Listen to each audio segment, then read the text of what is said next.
It's impossible to differentiate the American system of governance from the Israeli system of governance, the Knesset to the United States Congress or to the White House versus the Prime Minister, or even the CIA versus the Mossad, because they are the same group of people. And these governance entities, these systems of government, they're all fallacy, they're all fake. In the United States military, if you're thinking to yourself, how could they be so barbaric where they're just blowing up hundreds of children at school? Seems like IDF tactics. They are one and the same. And we have known since October 7th, the tribe that we're dealing with, after finally responding, they responded by firebombing their own communities. They responded by targeting their own people, killing them, targeting their own military installations, and laying waste to everything. And nobody has an excuse. Everybody has seen this in 4K on every video hosting and social media platform known to man since October 7th. You can see the tribe that we're dealing with, what they're capable of, as they have just rampaged across Gaza, laying waste to everything, entire rows of housing, men, women, children. Nothing is off limits. Hospitals, schools, churches, libraries, blow it all up. It's now been reduced to rubble and bent steel. Below the rubble and bent steel are the bones of dead children that Trump wants to build his all-inclusive Gaza resort at. That's the plan. The same plan is true for Iran. The same plan is true for everywhere across the Middle East and worldwide, as these people wish to subjugate and rule over all of humanity as the arbiters of life and death. That is the plan. Greater Israel is the plan. They believe that they were chosen by God to rule over all of humanity, to decide what you're allowed to think, what you're allowed to say, what actions you're allowed to take, whether or not you are allowed to live. And that was evidenced again by this March 27th attack, when a ceasefire was once again broken. In its 80 years of existence, Israel has broken ceasefires over 1,000 times. This one, the most recent one, negotiated by Trump in January of 2025. And they blew up 414 Palestinian civilians, men, women, and 174 of them, nearly 200 children were killed. And when the Palestinians learned of this, they sent the Red Crescent humanitarian aid workers and medics to go and try to render aid to anybody who maybe survived the original attack, who was trapped underneath the rubble and the bent steel, and to collect the dismembered bodies of those that they had lost, their family members, their loved ones, their acquaintances, their friends, their neighbors, and to return their dismembered bodies to their family members. And the IDF laid in wait for that convoy of clearly marked ambulances with their emergency lighting on, and they subjected them from an elevated tactical position to hours of gunfire. Over 900 rounds were fired. This is an independent report that was provided to us by the agency Forensic Architecture with help from Earshot, which is an audio investigation group. Quote, Israeli soldiers ambushed and subjected Palestinian aid workers to continuous assault by gunfire for over 2 hours. The attacks did not happen in a hostile and dangerous combat zone, as was claimed by Israeli spokespersons. At least 910 gunshots were documented across 3 recordings from the night, and at least 93% of the gunshots fired by the Israeli soldiers were fired directly toward the emergency vehicles and aid workers during the first 5.5 minutes of the attack. There were 5 shooters at least that were firing simultaneously. Eyewitness testimony suggests that as many as 30 soldiers were present in the area. After they immobilized the convoy, after the clearly identifiable aid workers with the big red crosses on them and medics, after their convoy, after their vehicles were immobilized and incapacitated, these 5 to 30 IDF soldiers advanced on the position, and as straggling survivors tried to flee, they mowed them down, they cut them to pieces, they shot them in the back, and they left them lying there. And then when they got to the vehicles, they opened the doors of these vehicles and methodically and systematically went through these ambulances and humanitarian aid worker vehicles, and at close range, they executed these unarmed medics and aid workers and civilians and volunteers. They executed every single one of them. They laid waste to everything. As I said in today's show open, we can break this down over and over again, but what it boils down to is that this is evil and that these people will only stop when they are stopped. Max Igan is with us now. Max, do you agree? Oh, absolutely. You know, and this is so contrived. We predicted this was going to happen. Uh, it's horrendous. And like I said in my talk, and I think you were there when I gave my talk in Acapulco, in Acapulco, when I said this tribe we're dealing with, they basically they revel in slaughter. Even the Star of Remphan, there is no Star of David. It's the Star of Remphan. It's Star of Moloch. Its symbolism is child sacrifice. That's what they do, these people. And it's horrendous. I mean, but we said they intended to kickstart this war by any means because they need to build their third temple. They really need to destroy Al-Aqsa Mosque. No doubt they will do this and blame an Iranian missile or something like that. But this is the plan. They've been trying to get this going since the 1990s. And Iran is not what people think that it is. People have been given this whole misconception. This is Sharia law, and all the women have got to walk around in black hoods and stuff. I've been posting videos all over X for the last 2 weeks showing you what life is actually like in Iran. There are a lot of Western people there. There's a lot of Jews there. There's a lot of Christians there. There's women walking around in tights with their midriff showing and their hair out. There's Muslim women in hijab, sure, because they choose to do that. But nightlife out in Iran is the same as anywhere else, only they don't have alcohol, which is probably a good thing. So these are strong people, Persian people. They are not under Sharia law. It's not anything like what we've been told, and there is no excuse for what has just happened. But we've seen the amount of cruelty these people are willing to met out. I mean, look what they've done to Gaza. There's no excuse for this. No excuse for this. And now they're saying, oh, the Iranians are targeting civilian areas. Everything. Well, and Israel it was also accuses... said that the Iranian regime was targeting protesters, and that the United States, one of the objectives here was to stop the wholesale slaughter of Iranians by their own government. This is incredible, Stu. This is exactly the same method they used to overthrow Mossadegh in 1954. There used to be a democratic government in Iran in 1954, and then it came time to renew the oil contract for the British control of Iranian oil, they said, no, hang on, we'd like to keep the oil for ourselves. And so the CIA and Mossad went in there and staged the first successful coup of the CIA. You can go to the CIA website, article, it's called All the President's Men, or possibly All the Shah's Men, and it explains how they went into Iran. They dropped leaflets everywhere saying that the government wanted to kill them. They started blowing up school buses, blowing up school children, blowing up schools. The favourite target was children, of course. It always is, because that pulls at the heartstrings. And they did all of this to overthrow Mossadegh because he wanted to privatize Iranian oil. This saw the imposition of the Shah, who is the father of the current guy they're trying to install. He was a brutal dictator who held the place under an iron grip for 25 years. He had a secret police trained by Mossad and CIA. There is a family in Iran who didn't suffer at the hands of these people. And then, of course, he got deposed and overthrown, and the Ayatollah came back, the religious leader, and was able to say, well, look what happens when you move away from Islam. And they were able to install an Iranian government. Around the same time, they deposed King Faisal in Saudi Arabia and installed the Saudi family, who had joined at the hip with Israel. The Saudi family created Wahhabism, a full-on extremist version of Islam, where you saw heads being cut off and hands being cut off and women being stoned to death and all this stuff that they then blamed on Iran. This has all been done in Saudi Arabia, who seems to be our greatest ally.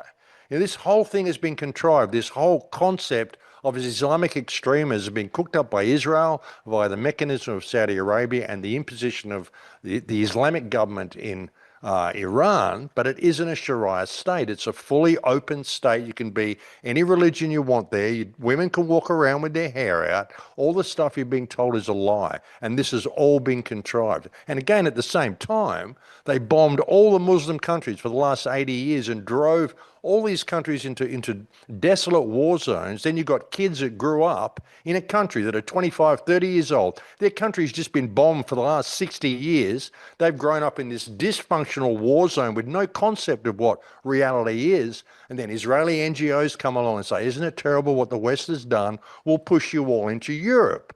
And then they go in there, they got a chip on both shoulders over what the West done, and rightly so, but it's all been done at the behest of this whole theatre concept that's happened, creates this whole spectre of the Muslim invasion, East against West.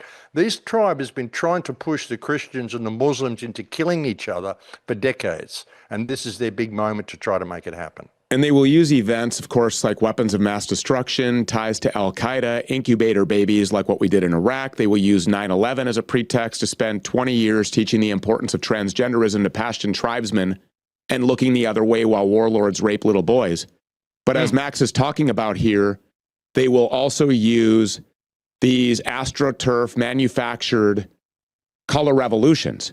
And you were talking about Iran 1953, that was Operation Ajax. But in 1954, and I just pulled this up, we had Guatemala, we had Cuba in 1961, the Dominican Republic in 65, Chile in 1973, the Philippines in 1986, Czechoslovakia in 1989, the Philippines again in 2001, Serbia in 2000, Georgia in 2003, the Ukraine in 2004, that was the first time. Lebanon in 2005, Myanmar 2007, Iran again in 2009, Moldova in 2009, Tunisia in 2010 and into 11, Egypt in 2011, Libya 2011, Yemen 2011, Russia 2011, Ukraine in 2014. This is the one that the CIA affected, that they used the media to make it look like a popular BLM-style uprising, and then they install Zelensky's government. Since then, what has happened? Mass graves in the Donbass. BlackRock has control of all of the mineral deposits as brothers kill brothers from Russia and Ukraine. Ukraine arbitrarily just established and scribbled on a map in 1991 after Vladimir Lenin's color revolution. They did the same thing with Israel just a couple of decades before that on May 14th, 1948. Ukraine in 2014, Hong Kong 2014, Armenia 2018, Belarus in 2020. And so what you're getting at here is this so-called color revolution that we were watching unfold in Iran was instigated, AstroTurf, that it was fake. And there were credible reports from TASS and other news agencies that say that they found Israeli bullets in the people that we were told that the Iranian regime at the hands of the Ayatollah Ali Khamenei was responsible for. Yeah, absolutely. It's the same playbook over and over again. I mean, we even saw a video that I had on one of my shows that showed operatives handing out guns and bringing out Starlink things. And then you had Israel just last week or 2 weeks ago say, yeah, we had boots on the ground. We had 200 Starlink terminals in there for our operatives in there. Interesting, like Elon gave Starlink terminals to these people to go and stage a revolution in Iran, didn't give them to the people of Gaza when Israel cut off all the stuff in Gaza. You know, the people have gone through so much shit in Gaza, and we've seen what these people are capable of by what they've done in Gaza. I mean, something I've said for many years is that Palestine is the greatest moral dilemma we face in the world today. And if we do not look within our hearts to heal it, then the way of Palestine will be the way of the world. And what you've got to understand is that Israel is a welfare state. It's only been able to do what it's done to Palestine because of the actions and funding of all of our politicians. That's what we need to deal with. And if those politicians are going to allow that to happen in Gaza, what do you think they have in store for you? The release of the Epstein files has just revealed all these people to be pedivores anyway. All of these people eat children, okay? Get that into your head, folks. They torture, they rape, they eat children. All of these people work for the same people, and they all do the same thing. It's one big club, and you ain't in it, as the saying goes.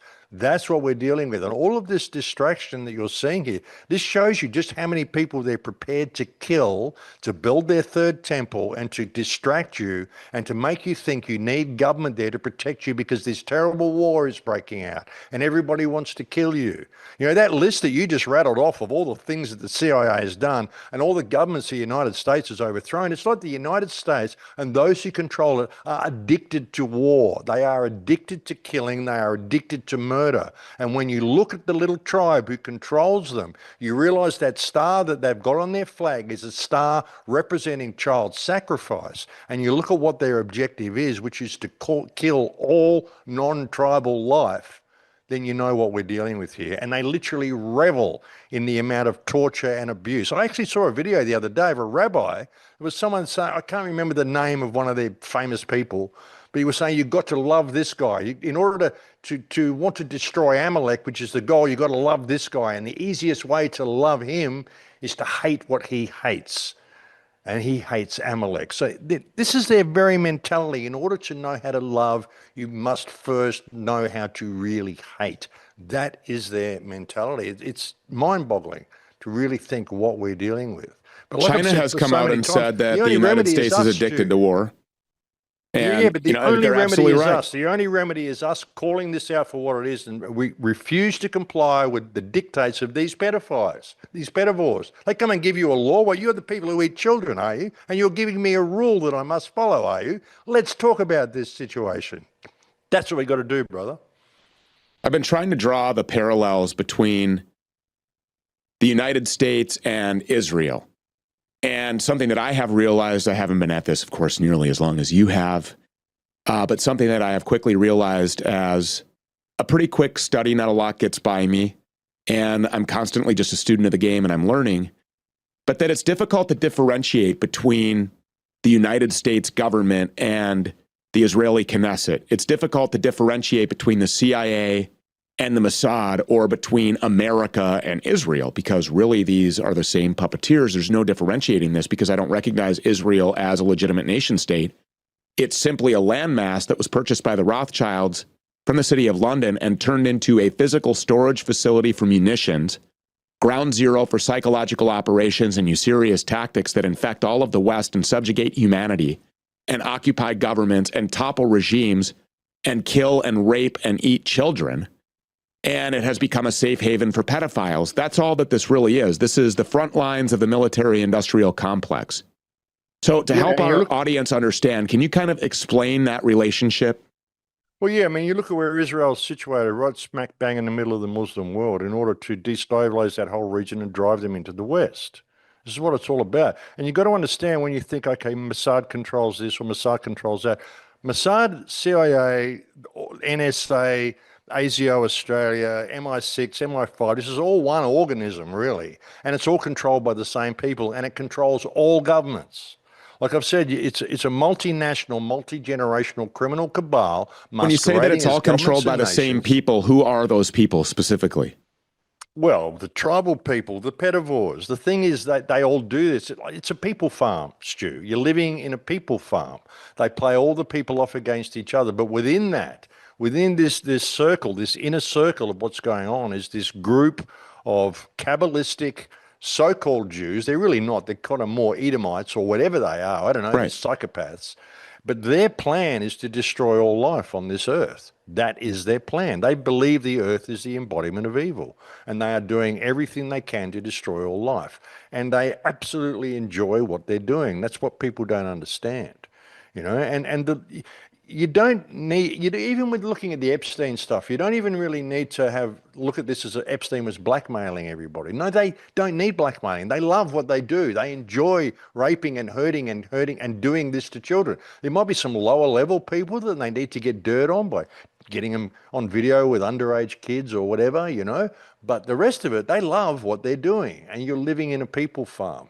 And this is harvest time for them. They're loving what they're doing. They want to kill. They love to destroy. They love blood. This is their whole motivation. We keep looking at it as financial gain and this sort of that. Their goal is to kill everybody they can, reduce the population to 500 million, and have them all being good little obedient slaves. That's what they want to do because they enjoy it.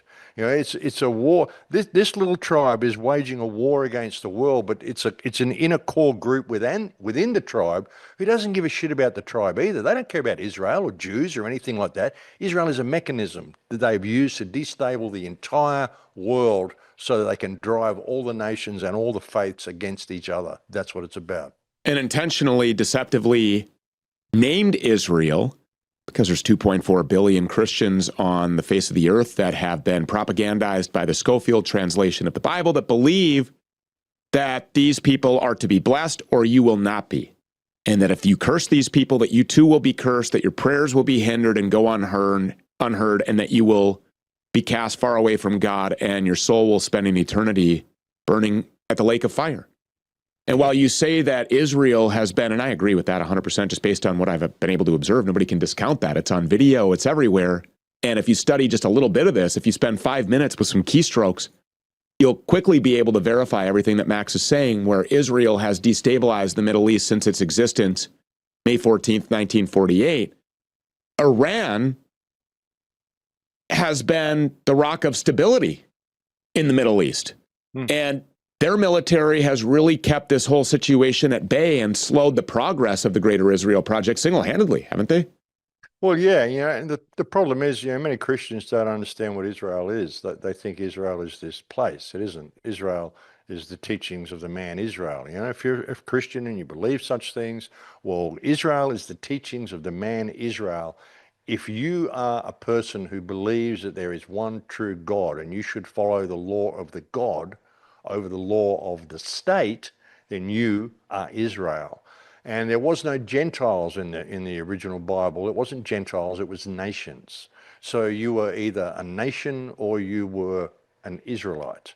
If you were an Israelite, you followed the law of God over the law of the state. Even the notion of a state of Israel is a complete contradiction in terms, because Israel, the belief in one true God and following that faith, is totally against anything to be conceived as a state. It's got nothing to do with a block of land in the Middle East. A lot of Christians don't understand this. They think they must support Israel. Hang on, you're supporting this tyrannical pedivore group with a satanic star on its flag, which represents child sacrifice, and you're being told this is the chosen people of God? No, an Israelite were the people who chose God. When they flipped it and they turned Israelite into Jew and nation into Gentile, they ethnicized it and they made you believe that the Jews were God's chosen people rather than the people who chose God, who the Israelites were. And if you have chosen God over the state, you are Israel. That is the point. That's what they're missing. Militarily speaking, though, isn't Iran really the last roadblock? Well, yeah, Israel's the last. I mean, Iran's the last roadblock to Israel having complete hegemony in that area and forming Greater Israel, because they will never let them do it. I would guarantee as well, with some of the strikes that you've seen, what's been going on, like Iran is hitting military bases. It would not surprise me, and I'll put this out there, for consideration, if while Iran is striking Israeli military bases or American military bases in Dubai and Bahrain, you've got Israeli agents in there with drones flying them into buildings and targeting civilian areas and airports to make it seem like Iran is attacking the Arab world, when it's not. It's simply attacking military bases. There's no strategic value in Iran attacking civilian areas in Arab countries. The only people who can benefit from this is the state of Israel. And Israel is desperate for the Arab world to get behind it and attack Iran. And many of them are puppeteered. Like I said, Mossad, this arms goes out, controls all Western governments, a lot of Middle Eastern governments. They're all controlled by the same people. So much of it is a puppet show. Even, I mean, I've got to wonder about Iran even, because during the last conflict that they had last year, most of the places that were hit in Tel Aviv by Iranian missiles were places who were had been rezoned for destruction and rebuilding. So that makes me wonder as well. I'm just kind of wondering where it's going to go from here, whether this is just going to turn into an all-out war, or whether a lot of this is theatre as well. I mean, we've seen how the theatre goes. You were there for what happened in Puerto Vallarta the other day, which was a complete, utter theatrical I got out just show in as time. well. Yeah, I got out just before that, and then everybody told me that it was hitting the fan. And so I went into our chat group, and then, of course, I messaged you on WhatsApp, and you sent me back a picture of yourself with your selfie stick and your camera, all smiles, with cars burning behind you, completely unaffected. And I tried to explain to my audience, as they were really worried about you. Max has been in Palestine. Max has been in Gaza. Firebombing and exploding vehicles is nothing new for Max Igan when we're talking about Jewish-controlled territories, which is what Mexico is. I mean, Claudia Sheinbaum, a Jewess, 100% Ashkenazi Sephardic Jew from all four of her grandparents, both maternal and paternal, is now the president of a country that's predominantly Catholic for the first time ever. This shouldn't be a surprise to anyone. Yeah, exactly. This was all set up. It was theatrics. It was burning buses and burning cars. It was done right across the entire Puerto Vallarta to create lots and lots of black smoke. And there's all these conflicting reports. I'm hearing the church has been burned. I'm hearing the Costco's on fire, all sorts of stuff. No, they just burn all the cars in the Costco car park and in the church car park. So it looked like there was lots of black smoke coming up. And then they got people out there, cameras. Oh my God, we need Trump to come in and save the day. The cartels have taken over. The whole thing lasted 6 hours. The cops were nowhere to be seen for the whole day. They've been everywhere all through the conference, like cops everywhere, pulling people over for whatever, trying to scalp them for fines and stuff. That morning, no cops. I was staying right in town, like on one block from a military base. It was all closed up. Nobody came out of the base. And I'm just walking around going, there's nothing really happening here. That's eerily reminiscent of Gaza, by the way, on October 7th, because didn't it take them hours and hours to respond? Isn't Israel a militarized police state that's heavily surveilled? I mean, it's a surveillance superstate. You can't walk 2 blocks, 2 minutes without seeing an IDF installation or a police department or some heavily armed military contingent in Israel. You just can't do that. But yet it went on for hours and hours, and the police were nowhere to be seen. That's eerily reminiscent of what happened in Puerto Vallarta. Yeah, it's the same. It's the same play. I mean, this is what they've just done in Iran. It's what they did in 1953. It's what they did in Gaza on October 7th. I mean, even recently they came into West Bank on paragliders. Israeli troops came in on paragliders. Exactly, it looked exactly the same as the Hamas people coming in on October 7th. So who was that really? You know, and Hamas. I mean, most of Hamas is run by the higher levels is run by Israel anyway. I mean, they send fertilizer pipes. You know, like just all they are pipes paled with fertilizer, like, you know, plumbing pipes. They send them over the wall. They look like rockets. They don't do any damage. They've got no exploding warheads. They'll kill you if they land on your head. They might put a hole in your roof or smash the window of your car. And, oh my God, we're under rocket attack. We need billions and billions and billions. That's what they do. I mean, the whole thing has been staged. Sure, a lot of kids join the resistance and they join Hamas because they think they're actually fighting against Israel, but they're not. Hamas is a mechanism that Israel sets off every time it needs to go in there and test weapons on live targets. And now it doesn't need that anymore. It's playing its card. It thinks it's going to be able to take over the world and create greater Israel, and it sees itself as unstoppable at the moment. But which, by the way, is the same for ISIS and Al-Qaeda, because we saw now that ISIS said, we are going to take the side of Israel in all of this. Well, hold on a second. We have been told for all of these years that ISIS is just this rogue band of radical Islamic terrorists. Why would they have Israel's back in this conflict? Well, because they always have, because they're created by Israel. Because even you look at al-Baghdadi, his real name is Simon Elliott. He's a Mossad agent. All of the top leaders of ISIS have all been found out to be Mossad operatives. The whole thing's a Mossad operation. Of course it is. Why would you have a group of Islamic extremists, Islamic fundamentalists going across the Middle East, across the Levant, and destroying all Muslim infrastructure they can find? Look, Palmyra and Aleppo, all those old Muslim temples and stuff, the 10,000-year-old bathhouses in Palmyra. They destroyed the whole lot. Why would Muslims do that? And they never seem to hit Israel. And there's a pipeline going across the Levant. There's a pipeline going right across that supplies Israel with all their oil. They seem to miss this pipeline. Funny that they would do that, you know? Yeah. Well, so knowing that, and knowing that Americans have been propagandized into believing that ISIS is bad and that these are extremist radical Muslim terrorists, Al-Qaeda, same thing, Hamas, same thing, Hezbollah, everybody looks at these boogeymen that the media, which is funded by the likes of BlackRock, Vanguard, State Street, all of the funding mechanisms, all of the mechanisms of control are on Rothschild Boulevard in Tel Aviv.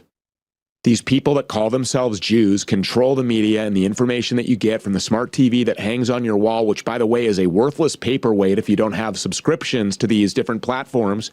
And they control everything that's on all of them, with the exception of, I guess, maybe BitChute. And we met Ray. We know that Rumble is incredibly compromised. As a matter of fact, we have videos to suggest that. Howard Lutnick saying that to Chris Pavlowski. Howard Lutnick holds a huge amount of Rumble shares. This is the guy that stands behind President Trump. I call him Trump's little Jew man in the corner. Was next door neighbors to Jeffrey Epstein, took his kids to Epstein's pedophile island after lying to everyone under oath and saying that he cut off that relationship when he found out that he was a convicted sex pedophile. No, he after that took his kids to Epstein's pedophile island. This guy is a best friend, just like Donald Trump, to Howard Lutnick. Howard Lutnick has all kinds of Rumble stock. And in the SEC filings, you'll see BlackRock, Vanguard, State Street, Dan Bongino, who's cheering on this war and protecting pedophiles, as he said that he was most passionate about protecting Israel before taking a deputy director job in the FBI. The entire bureaucracy, multifaceted, what Charlie Kirk was trying to say before they executed him in broad daylight in front of 3,000 people in live attendance and billions on live stream that have since seen that assassination take place in broad daylight, was trying to warn everybody, was on the verge of, quote, going ballistic on Donald Trump over Epstein and these wars. He opposed confrontation with Iran. Trump shouted him down. We have reports that Tucker Carlson, which, by the way, I got to tip my hat to Tucker again in his interview with Huckabee, because now since then he's doubled down on this Iran stuff and tried himself, knowing what happened to Charlie, that he was shouted down and then ultimately taken down. He still took it upon himself to go to the White House and have a conversation with Trump expressing his opposition to this war. But Trump is just so captured. If you were going to try to think of somebody who is absolutely captured and that some entity has this guy by the balls, Donald Trump would be it. The Rothschilds, billions of dollars, bailing him out of bankruptcies. The Usurious tribe holds all of the loans on all of Trump's properties. If they were to increase his rate by just 1/4 of a basis point, they could bankrupt Trump all over again. He married his daughter off to Jared Kushner. He converted allegedly to Judaism himself. He's deeply tied into Shabbat Lubavitch. If you don't know who they are, these are the tunnel Jews, folks. These are the people that were crawling out of the sewers in New York with bloodstained mattresses. Whatever happened to that story? Where are these people? They have their own police force. In Florida, Ron DeSantis went to Israel to sign anti-free speech legislation right in front of Benjamin Netanyahu, and now has a task force in Florida that has arrest authority to monitor everything that you do and say online, and they can come out and arrest you if you are critical of this. Can anything stop this, Max? Oh, you're just being anti-Semitic, Stu. What's wrong with any of that? I'll be targeted for drone strikes, according to the words of the Israeli Prime Minister Benjamin Netanyahu, who called this eighth dimensional warfare and said that the battlefield is changing, that the weapons of war are changing, and that they would consider drone strikes against Americans on U.S. soil who are critical of Israel. I know, it's unreal. And all this is out there, and all the stuff we've just learned, and they eat children as well, you know, and people just, it just goes in one, because they go on TV and they say, oh, yes, well, they wear a suit and there's all this neuro-linguistic programming in the way they speak, and people just, they see it and they just go back into this trance state. That's what the television does. That's what all the flicker rate's all about. There's so much going on in our societies. There's so much mind control from so many angles. And people have the attention span of a goldfish. I mean, you can tell them all this stuff. And you tell them this is all, everything that you just rattled off, you can just drum it into them and say, yes, and they eat children. And they will still call up their local police or their local politician and say, you need to fix this problem. And then they'll still go vote for the other side of the boot next week. It's ridiculous. It's incredible. So, I mean, like you say, I mean, how do you stop this? I've been screaming from the rooftops for 25 years about it. I've been actually screaming from the rooftops since I was at school, you know, or warning people about this. But for the last 20 years, like since 9/11, I've been literally screaming from the rooftops for people to wake up. And here we are, you know, so it gets to a point. I mean, I think that the whole system just has to collapse. I mean, this is the big exposing. But how? I mean, it's not going to collapse on its own. It's going to need help collapsing. Somebody's going to have to arrange that.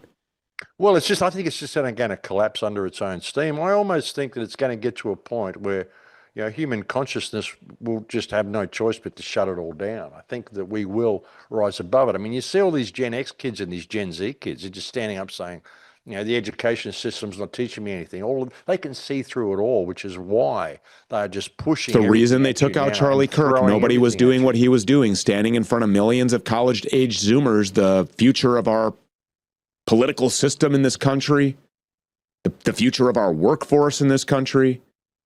If you were to sit down with somebody from our audience who says, well, hold on a second. I mean, obviously, the United States would never just go to war, you know, with diabolical intentions. If you were to sit down with somebody who is still subjecting themselves to the programming of the TV or to some guy from the White House, same, I guess it would be akin to being programmed to the recommendations of, subservient to the recommendations of the guy in the white lab coat with the stethoscope. Well, that's a doctor. He would never hurt my kid. Line up for their 76 injections today, 6 million by the time they're 18 years old, and they will just shove them full of weapons of biowarfare. What is the talking point that you use? And I think this could be useful for a lot of members of our audience. What is the talking point that you use to open people's eyes to this, to make them see very vividly? Because for me, I don't know if I was just completely comatose. I don't know if these people were always this bad at lying or this obvious that what they're saying is completely untrue. But now they just don't even care about trying to make it believable. Before there was a pretext. There was 9/11. There was weapons of mass destruction. They had some big lie. Now there's not. Now there wasn't some big event. We're just bombing schools and killing hundreds of Iranian children. That's the American military doing that. And there are people that are still supporting this. What would be the talking point that you would say to try to shake them and get that conversation started where they just won't be able to unsee what they see? Well, like I said, Stu, it's almost beyond those talking points. I mean, I've been doing this, I've been out here on the front line doing these radio shows since 2008. I first started doing the radio shows. Before that, like since 9/11, I've been really speaking out on the front line. And I tried all sorts of spiritual concepts. I tried, encouraging people to ask questions and just question their reality, question why things are the way they are, question why so many laws exist when every time you create a new law, you create a new crime, all of that sort of stuff. And I've found it's very difficult to tell people what is going on. What you have to do is encourage them to ask questions so that they will realize what's going on themselves. And I've honestly found the best approach is to be the best person that I possibly can, to be a pleasure to be around, to be positive in the face of diversity.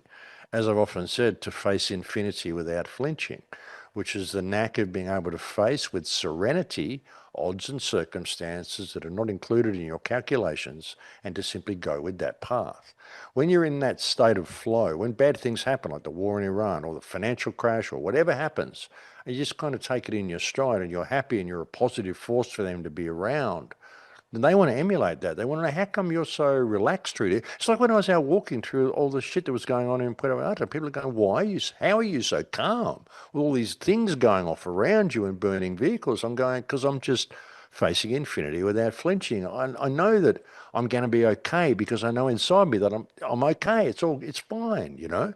So I just do what needs to be done, and I'm quite positive in the face of diversity. Half of the reason I did that was to show the people that was still there from the conference that there's really nothing to fear. There's nothing really going on here. Sure, there's a few gunshots, there's a bit of this and there's a bit of that, but you're not in any danger. This is all being staged. If you can promote that type of personality in yourself, then people want to emulate that and they want to know, how are you so calm? Well, I'm calm because I know how the world works. And then you can start explaining things to them. Shit, man, I've even gone to a football match with my neighbors. I hate football, but I go to a match with my neighbors because I know he loves football. And if I go there, then Do you I can stand become up for the his national friend. sing-along and everything? Put your hand No, over I your don't do heart, any of remove that. your hat? No, I don't do any of that shit. But I'll go watch the game with him, even if I do it at his place and on the TV or whatever. I'll watch the game with him because then I can become his friend, and then he will have a conversation with me. Then he's going to be open to more ideas that I can share with him. I will Eating the become goy a pleasure to slop, be taking down a around. cheeseburger, some seed oil, some French Well, fries, we guzzling got a to have couple of limits here, beers. Stu. But you know what I'm saying? You got to befriend people. I've got this saying that I use every show in Lakesh. I am another yourself.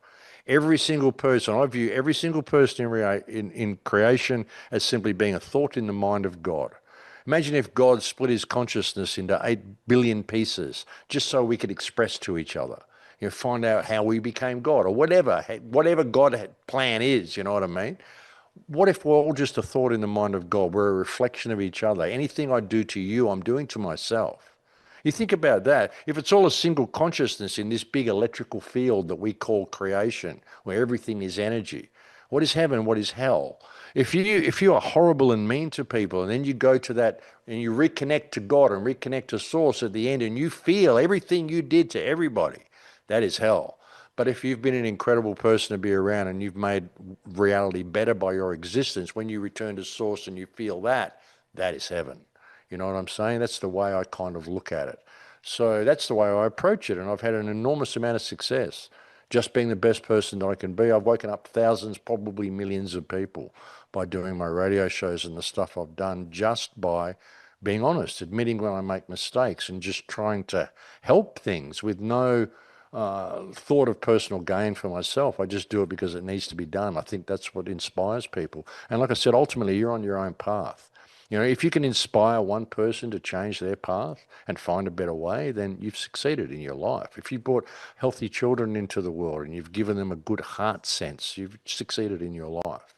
That's what it's about. We're getting to the point now where this is the big test. This whole thing has been a soul test to see how much of your soul you're prepared to give away. Of course, we can't ignore what's going on. We've got to speak out about it. But that's what the test is, you know. So I think we're getting. I'm looking forward to Eli, my middle child, my 11-year-old son. I'm looking forward to him sitting down with Grandpa Max. We got to make that happen. We got to arrange that because he is just so in tune to everything that is going on here at 11 years old. I've told some stories off the record about the trouble that he's gotten himself into at school for pushing back and questioning and challenging the official narrative, particularly as it relates to the Holocaust and Auschwitz, the so-called death camp, where he brought up the 1992 Chicago Tribune article that he has heard me talk about, which points out that there's a discrepancy here and that the millions of deaths that we were told happened and that were inflicted by Nazis at Auschwitz, in fact, did not happen, that it was 276,000, and that most of them died from typhus. And there's a Chicago Tribune article from 1992 that is titled, "Fixing the Numbers at Auschwitz." The overarching 6 million number, by the way, has never been adjusted to reflect the Auschwitz revelations. And so when Eli brought that to the attention of his teacher, he was subjected to confinement in the principal's office, where I quickly made my presence known and then took Eli out for ice cream afterwards. And by the way, the Holocaust indoctrination and the Auschwitz teachings, they stopped. They ceased immediately. And they don't do that anymore. That is a victory at the granular level. That's not giving up ground and for the purpose of fleeing the programming and indoctrination, saying I'm going to homeschool. If you homeschool for other or for a variety of different reasons, hey, great, do that. I totally encourage that. But if you're doing it only to flee, I feel that as white flag waving and giving up ground. So that's anyway my personal choice. That's the way that I handled it. And it has been very effective. So I can't wait for that. I got to get out of here, Max Igan. Thank you so much. God bless you. Appreciate you being here. Always a pleasure, Stu. You take care, brother. I'm really looking forward to that meeting too, by the way. I cannot wait till Eli meets Max. Till Nolan and Reagan do as well, my whole family. I just really enjoy spending time with Max Igan. Every time I get the opportunity to do it, I selfishly take up as much time as I can, or as he will allow. The difference between Max Igan and some of these other talking heads, it's really easy to talk words. It's really easy to say, this is what you should do. It's something completely different to actually live by those words, isn't it? And that's what Max is doing when he's talking about being a pleasure and a joy to be around, and being a source of wisdom, and being a source of calm in a world that's otherwise just intentionally, by the way, filled with chaos everywhere you look. They have us fighting horizontally so that we will never bother to look vertically. They want a civil war. They would love that. It gives them the justification, the pretext that they need to fully launch the AI super surveillance state driven by Axonius and driven by Unit 8200 and driven by Palantir and Peter Thiel, to lock everyone down, and then just like Governor Ron DeSantis, to have a task force that will sweep the nation and take you into custody to physically imprison you, digitally imprison you, virtually imprison you, enslave you, or ultimately just slate you for execution. So we thank Max Igan for being here.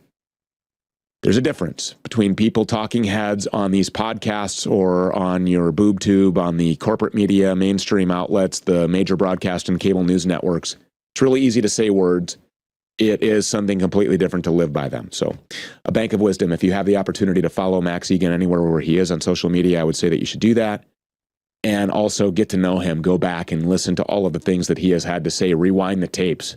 This will give you a lot of the factual, substance that you need when you're fielding questions. If you encourage people to ask questions and then they start asking them, you should probably have some of the answers. Or if not, someplace to direct them to. And Max Igan is one of those sources. All right. Packed show for you today. Max Igan is on deck. He's actually in the green room now.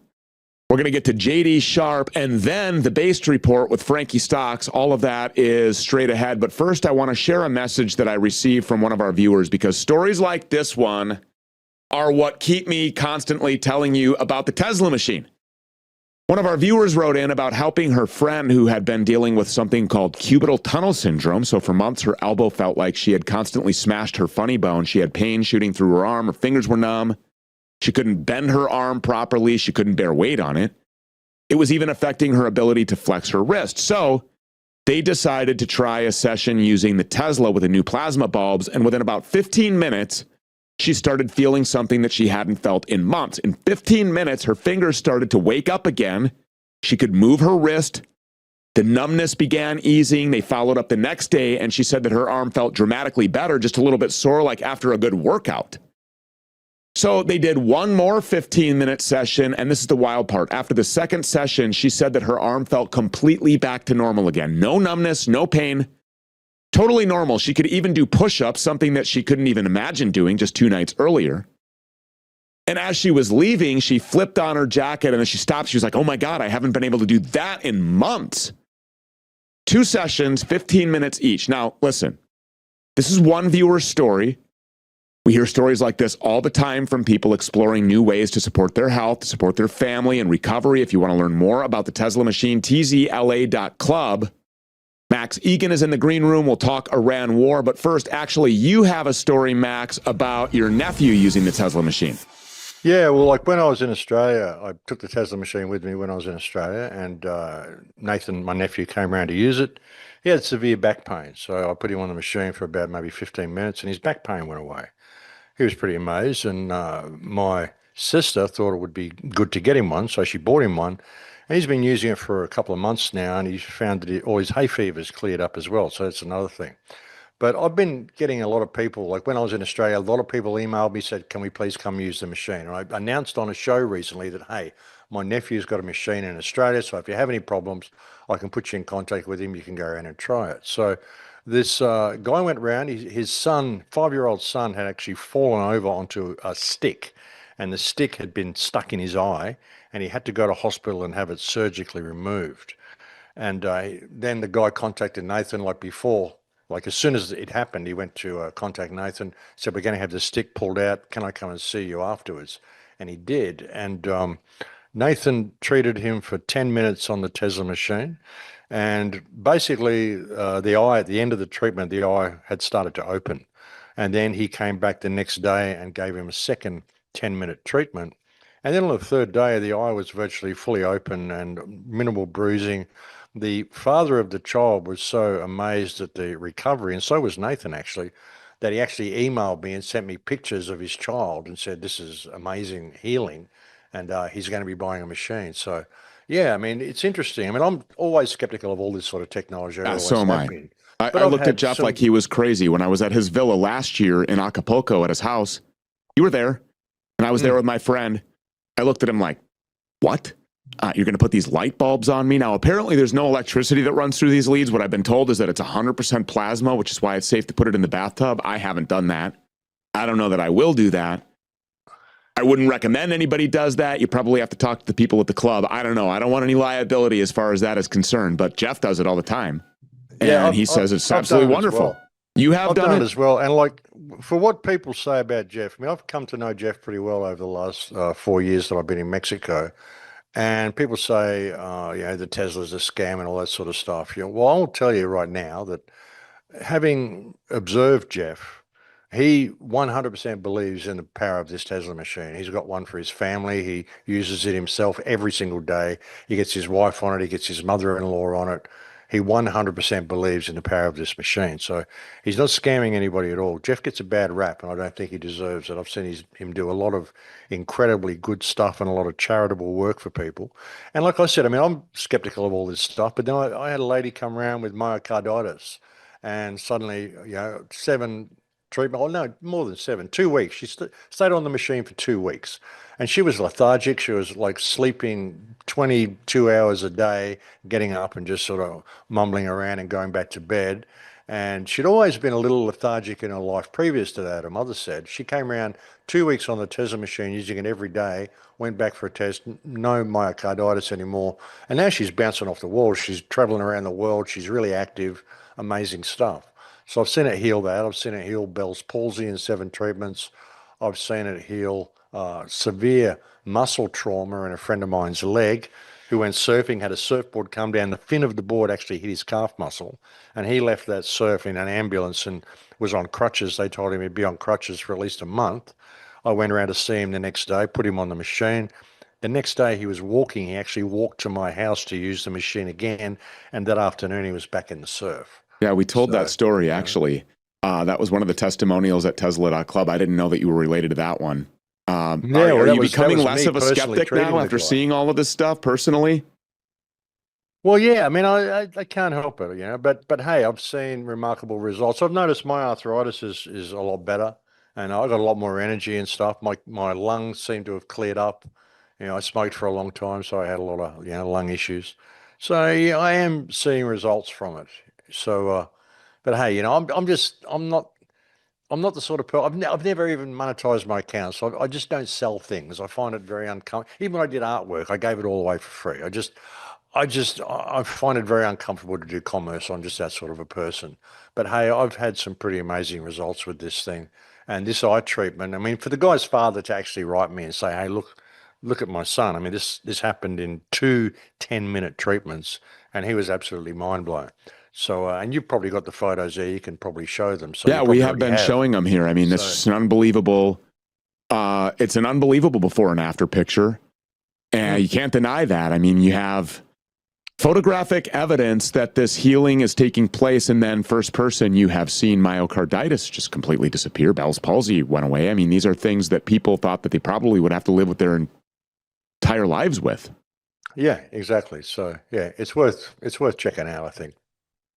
Well, you can do that. Thank you, by the way, Max, for coming back and telling that story. The world is about to blow up. What do you think? What are your predictions? Are we going to see boots on the ground in Iran? Look, this has been long, long contrived, and Trump, unfortunately, is a bit gullible. He probably thought that he's going to do what his Israeli masters want. He's going to go and have a quick strike, and then naturally they're going to kill the leader, going to do all this massive amount of damage, and Iran's just going to roll over and say, "Please stop bombing us." Well, Iran's been preparing for this war for the last 48 years. They have not used even any of their good weapons yet. And they're prepared to drag this out for as long as it takes until they deplete the US defense because the United States has got weapons all over the place. It can't, it's interceptor missiles. Like every time the Iranians send a drone, the United States has got to launch interceptor missiles. It can't keep doing this. They've got enough small missiles and drones they can send in there to just deplete all the interceptor missiles, and then they can do what they want. And the worst possible scenario for this would be for that to happen and for Iran to actually start launching missiles at American cities. But this is, of course, what Israel wants. This is what Israel has wanted all along. Israel has been trying to get the East and the West to kill each other off for the state of Israel so that they can rule the world. They've been planning this for over 100 years, Yeah, but and this Iran is their doesn't big even have an moment. intercontinental ballistic missile that can reach the United States or American cities. So that part I'm not worried about. What I am concerned about is that once they deplete all of those Israeli American missile and air defense systems, that they will just completely annihilate or get to the brink of annihilating Israel, which would be just a blessing. Don't joy bait me. But the problem is then Benjamin Netanyahu, just as he dragged Trump into this war to begin with, as admitted by Marco Rubio, may drag him into nuking Iran. Either the I don't United even. States or Israel would just notify Trump that they are themselves, because we know they have a nuclear program, going to nuke Iran, and then you have the involvement of China and Russia. Yeah, like call me skeptical, call me a conspiracy theorist, call me out there, but I really question whether we will ever see the use of nuclear weapons anywhere, Yeah. or even whether we saw nuclear weapons being used in World War I'm right II. there with you, brother. I Because believe me, I haven't seen any evidence that nukes even exist, actually. exactly. Nuclear weapons, the world's run on business and it's run on people trafficking, and nuclear weapons would destroy all of that. And the world is run on business. Nuclear weapons would stop all business. Nuclear weapons serve no purpose. However, the threat of nuclear weapons is a very, very useful tool. I don't think that it's actually an option. I don't think that's what we're going to see. But what Israel wants is for, I mean, if it gets really bad and China and Russia and others get involved, if they see how depleted the United States actually is and Western defenses actually are, they might all decide it's time to get involved. Because even the Iranians now are referring to the American government as the American pedophiles. Okay? This is the way everybody sees the American government. It's a government of pedophiles. Israel, America, England, the Western world is like Sodom and Gomorrah to them. And as far as they're concerned, it needs to go down. And they might see this as their opportunity, and that could easily happen from this.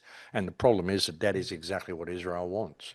They want the East and the West to destroy each other. Their whole goal is to kill as many people as possible. That's what all this is about.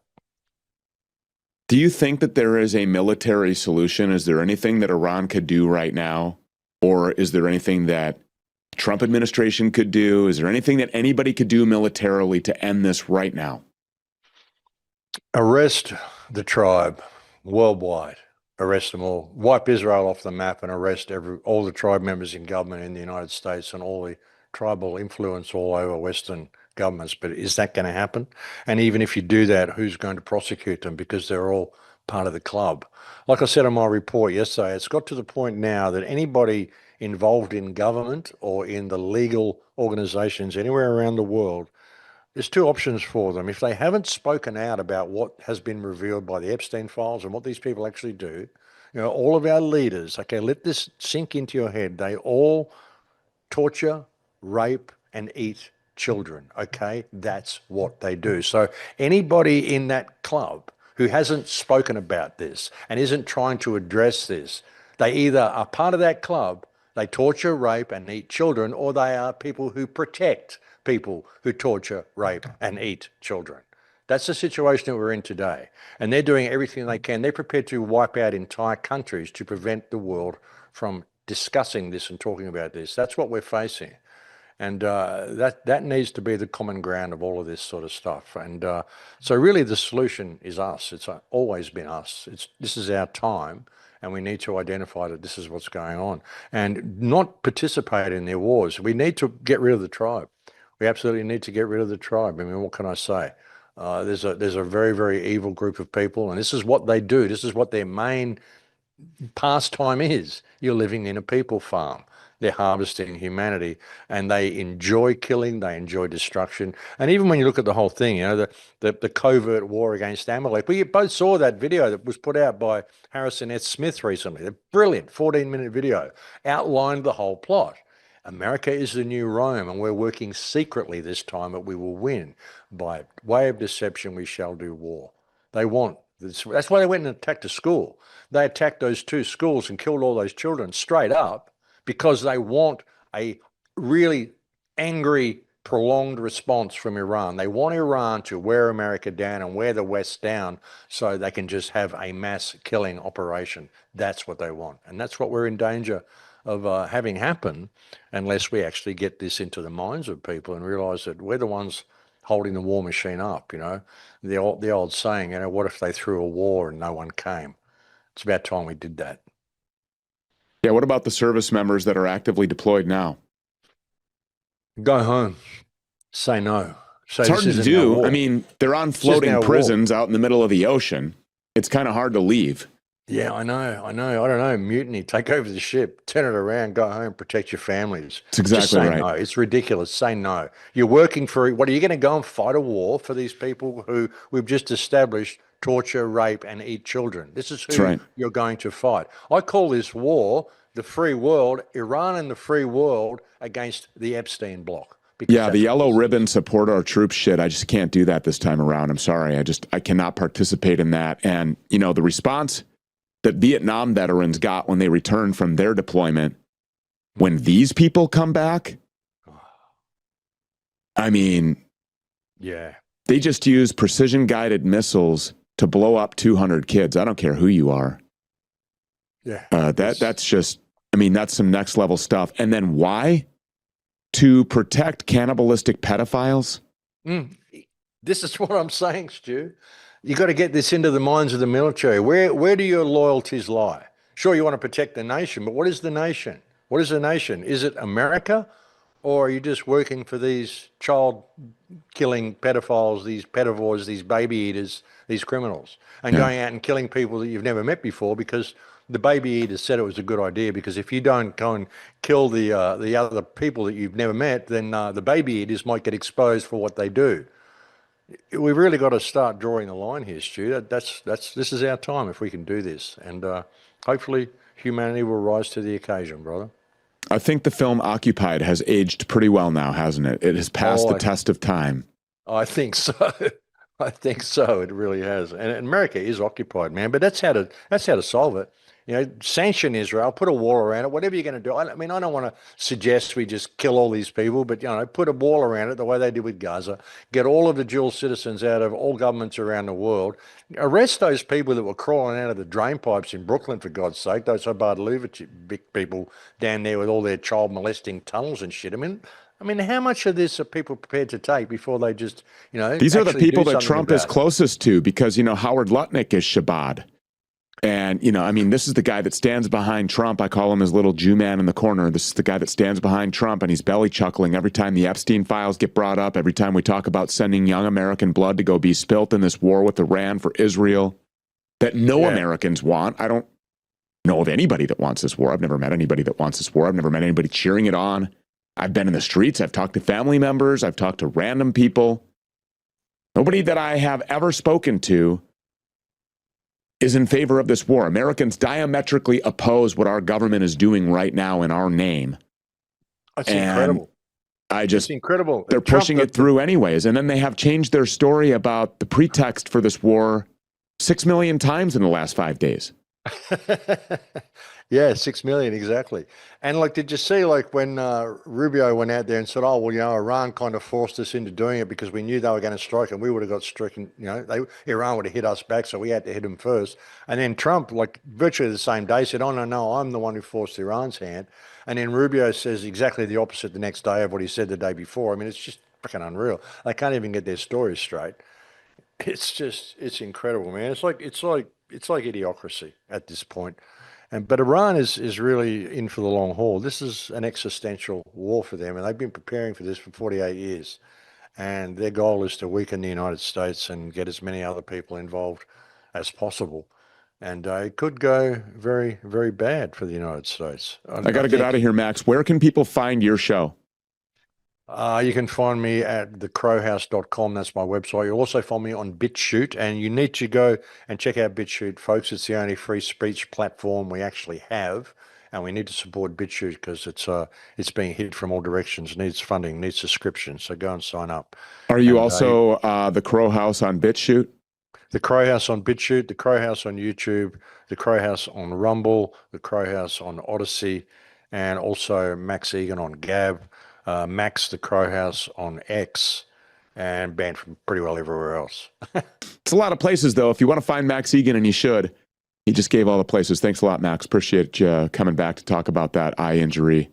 And there's just more amazing stuff from Tzla. If you want more information on that, Tzla.club, tzla.club. If you haven't seen Occupied, Max is in Occupied. You can find that at spnstore.com. We hope that you will use that as a method to support the network and to introduce your family who may now be a little bit more willing to listen than they previously might have been. All right, we have JD Sharp in the green room. He's coming up next to talk more Iran war. And then the Based Report after that. 2 minutes. We'll be right back. Stick around.